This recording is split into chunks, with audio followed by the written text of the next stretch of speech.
हमारा आज का जो टॉपिक है किससे का जो टॉपिक है वो है अकाउंटिंग टर्म्स। जब तक हमें अकाउंटिंग टर्म की समझ नहीं आएगी, हमें अकाउंटिंग की समझ नहीं आएगी।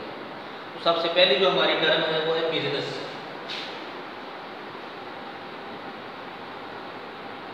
कारोबार बहुत कॉमन वर्ड है ये, जो हम इस्तेमाल करते हैं। डेफिनेशन ये है, वो तमाम सरगर्मियाँ, अवामिल, जद्दोजहद, कोशिशें, मेहनतें जो नफ़ा कमाने की गरज से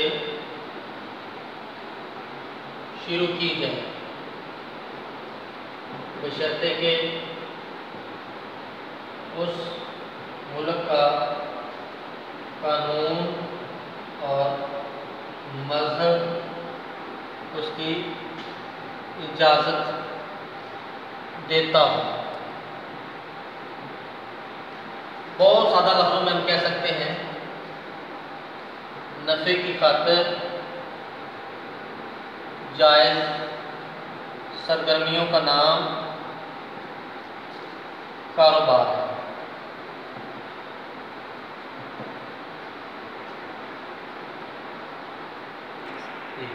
अब बिजनेस डेफिनेशन के बाद है टाइप्स ऑफ बिजनेस। तो इसकी जो पहली किस्म है वो ट्रेडिंग कंसर्न। ट्रेडिंग कंसर्न का मतलब होता है ऐसे अदारे जो चीज़ों को जिस हालत में ख़रीदते हैं उसी हालत में बेच देते हैं। इसमें तब्दीली का अंसर शामिल नहीं होता। जैसे मेडिकल स्टोर है, करियाना स्टोर है, कपड़े की दुकानें, वो सारे ये ट्रेडिंग करते हैं। मैन्युफैक्चरिंग कंसर्न का होता है तो नई चीज़ बना के बेचना या पहले से बनी हुई चीज़ में कुछ तब्दीली करके बेचना। हमारी जितनी भी फैक्ट्रियाँ, कारखाने, वो सब के सब जो है मैन्युफैक्चरिंग कंसर्न में आ जाते हैं।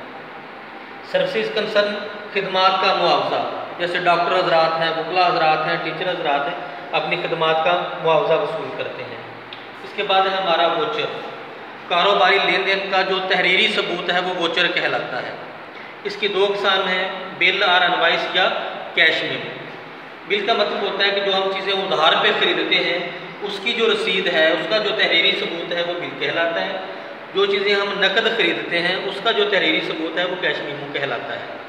ट्रांजैक्शन, कारोबारी लेन देन का जो तहरीरी सबूत है वो तो वोचर कहलाता है।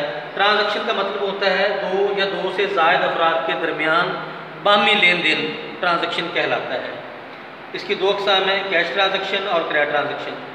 अगर चीज़ों की खरीदो फरोख्त नकद हो रही हो उसे हम कैश ट्रांजैक्शन कहते हैं। अगर चीज़ों की लेन देन जो है वो उधार पे हो रहा हो, यानी चीज़ों का तबादला हो रहा हो लेकिन उसकी पेमेंट बाद में हो रही हो, उसे हम क्रय ट्रांजैक्शन कहते हैं। जो ट्रांजैक्शन हमने पढ़ी है ये हमने चूँकि पहले डिटेल से पार्ट 1 में पढ़ी थी, अभी मैंने उसको रिवाइज़ किया है।